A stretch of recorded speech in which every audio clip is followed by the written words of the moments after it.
तो आज हम पढ़ेंगे स्पर्मेटोजेनेसिस या शुक्राणु जनन। ये क्लास 12th की बायो का 3rd चैप्टर, जिस चैप्टर का नाम क्या है, मानव जनन, और उसका टॉपिक कौन सा है, शुक्राणु जनन या शुक्राणुओं का बनना। तो देखो, जो ये शुक्राणु बनते हैं ये कैसे, जो टेस्टिस पाया जाता है मेल में, तो टेस्टिस में क्या पाई जाती हैं, उपकला कोशिकाएं पाई जाती हैं। उपकला कोशिकाएं जो बाहर की परत होती है उसको क्या बोलते हैं, एपिथेलियम या उपकला कोशिकाएं। ये जो जननिक उपकला कोशिकाएं होती हैं ये अर्धसूत्रीय विभाजन के फलस्वरूप किसका निर्माण करती हैं, शुक्राणुओं का। ठीक है, और यही पूरी क्रिया क्या कहलाती है, शुक्राणु जनन। अब देखो ये जो शुक्राणु जनन है ना, ये इसके 3 प्रवस्थाएं होती हैं। सबसे पहले कौन सी होती है, गुणन प्रवस्था। इसमें क्या होता है कि जो वृषण की ये कोशिकाएं होती हैं ये विभाजित होकर किसका निर्माण करेंगी, प्राथमिक जनन कोशिका का। और ये जो कोशिकाएं होती हैं ना वृषण में, ये अन्य कोशिकाओं की अपेक्षा आकार में कैसी होती हैं, बड़ी होती हैं।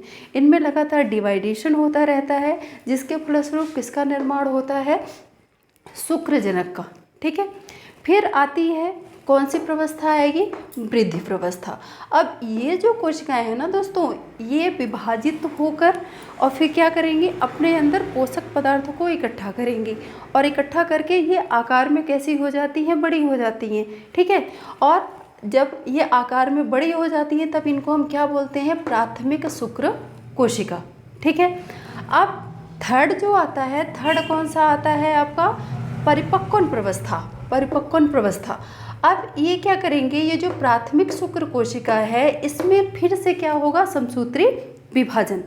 अब समसूत्री विभाजन के फलस्वरूप क्या बनेगा ये कोशिकाएं बनती हैं द्वितीयक शुक्र कोशिका। प्राथमिक शुक्र कोशिका में विभाजन होगा तो क्या बनेंगे, द्वितीयक शुक्र कोशिका, और ये परिपक्व होकर किसका निर्माण करती हैं, शुक्राणुओं का। समझ में आ गई बात, मैं दोबारा से क्लियर कर देती हूँ। सबसे पहले क्या होता है, जो वृषण की कोशिकाएं होती हैं, जननिक उपकला की कोशिकाएं, ये विभाजित होती हैं। विभाजित होकर किसका निर्माण करेंगी, प्राथमिक जनन कोशिका का। ये आकार में अन्य कोशिकाओं की अपेक्षा कैसी होती हैं, बड़ी होती हैं, और कैसी होती हैं, द्विगुणित होती हैं। ठीक है, अब इसमें कौन सी प्रवस्था आएगी, गुणन प्रवस्था। गुणन प्रवस्था में वही चीज़ है, वो कोशिकाएं डिवाइड होकर और कोशिकाएं बनाएंगी, जिसको हम क्या बोलते हैं, शुक्रजनक कोशिकाएं। अब ये शुक्रजनक कोशिकाओं में दूसरी अवस्था कौन सी आती है, वृद्धि अवस्था। ये विभाजित हुई कोशिकाएं आकार में बड़ी हो जाती हैं अपने अंदर पोषक पदार्थों को इकट्ठा करके। अब इनको हम क्या बोलेंगे, प्राथमिक शुक्र कोशिका। ये प्राथमिक शुक्र कोशिका अब क्या होंगी, और ज़्यादा परिपक्व होंगे और किसका निर्माण करेंगे, शुक्राणु का। तो ये प्राथमिक शुक्र कोशिका, इसमें अर्धसूत्रीय विभाजन होता है। फिर ये क्या बनाएंगे, द्वितीयक शुक्र कोशिका। अब द्वितीयक शुक्र कोशिका परिपक्व होकर किसका निर्माण करती हैं, शुक्राणु का। ठीक है, तो ये चीज़ ध्यान रखिएगा। पहला शुक्राणु जनन, इसमें क्या होता है, शुक्राणु कोशिका डिवाइड होकर फिर गुणन प्रवस्था में आती है।